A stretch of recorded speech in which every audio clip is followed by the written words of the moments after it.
नमस्कार दोस्तों, मैं मोहन रावत एक बार फिर एक नए विषय के साथ आपके सामने प्रस्तुत हूँ कि कार्य करने का तरीका। हमें कार्य किस प्रकार से करना चाहिए, हमें अपने कार्य क्षेत्र में क्या करना चाहिए और क्या नहीं करना चाहिए। हमने अक्सर देखा है कि लोग बातें करते हैं कि भाई कार्य तो मैंने किया, नाम दूसरे का हो रहा है, तो ऐसे कार्य करने से क्या फ़ायदा।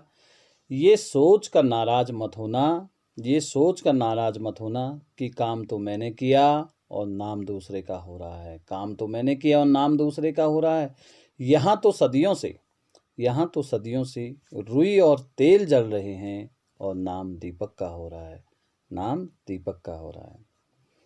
तो दूसरा कि अगर कोई व्यक्ति आपकी बातों को नहीं समझता, उसके जीवन में कोई महत्व नहीं है, तो जो इंसान आपके शब्दों का मोल नहीं समझता, उसके सामने चुप रहना ही बेहतर है। हमें उस व्यक्ति से उसके सामने अपने विचारों को व्यक्त नहीं करना चाहिए। और तीसरी बात, ज़िंदगी में किसी को कभी धोखा ना दें। किसी को धोखा देकर ये मत समझना कि आप चालाक हैं, किसी को धोखा देकर ये मत समझना कि आप चालाक हैं। ये सोचें कि उस व्यक्ति को आप पर कितना विश्वास था। और हमें जीवन में बचना चाहिए, झूठ बोलने से बचना चाहिए, किसी का बुरा करने से बचना चाहिए, किसी को धोखा देने से बचना चाहिए और चोरी करने से बचना चाहिए। होता उल्टा है। हमें डरना किस चीज़ से चाहिए? हमें डरना चाहिए अपनी आलोचना से। अगर हम ये छोटी छोटी बातों को अपने जीवन में उतारें, हमें कार्य किस प्रकार से करना है, तो निश्चित ही हम अपने कार्य में सफल होंगे।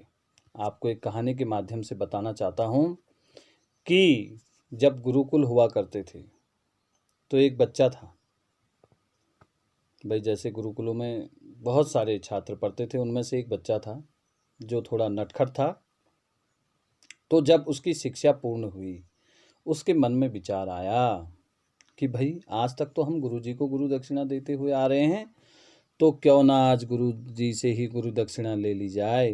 तो उस बच्चे ने अपने गुरु से कहा कि गुरुजी, आप मुझे एक ऐसी वस्तु दीजिए जिससे कि मैं आपको जीवन भर याद रख सकूं। गुरुजी ने कहा कोई बात नहीं, चलिए देते हैं आपको। उसे बहुत बड़े फील्ड में ले गए। उन्होंने कहा देखो, इस फील्ड में आपको बहुत सारे पत्थर दिखाई दे रहे हैं, इन पत्थरों में से एक पारस पत्थर है, आप इसको ले जाइए। और इस पत्थर की ये विशेषता है कि ये लोहे को सोने में परिवर्तित कर देता। बच्चा मन ही मन बहुत खुश हुआ।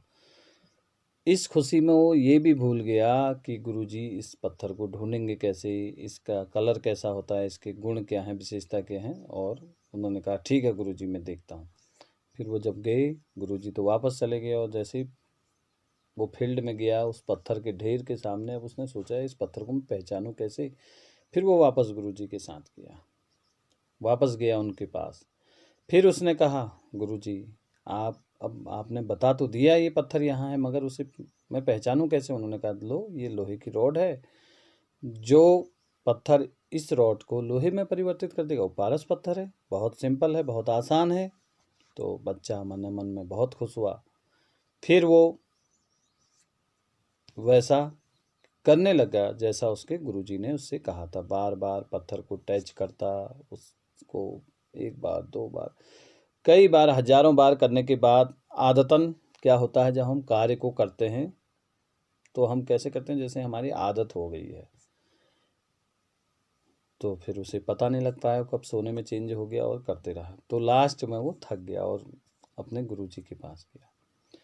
कि इस कहानी से कहने का अर्थ हमारा ये था, जब हम कार्य करते हैं, हम कार्य को ऐसे ना करें कि आदतन कि ये बोझ है हमारे ऊपर, कि एक मशीन की तरह।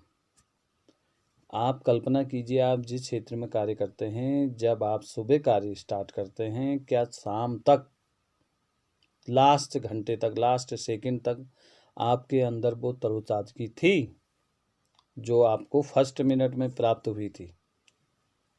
नहीं थी। तो आप अपने कार्य के प्रति ईमानदार नहीं हैं। अगर आपको ये वीडियो पसंद आए तो इसे लाइक कीजिए, शेयर कीजिए, सब्सक्राइब कीजिए।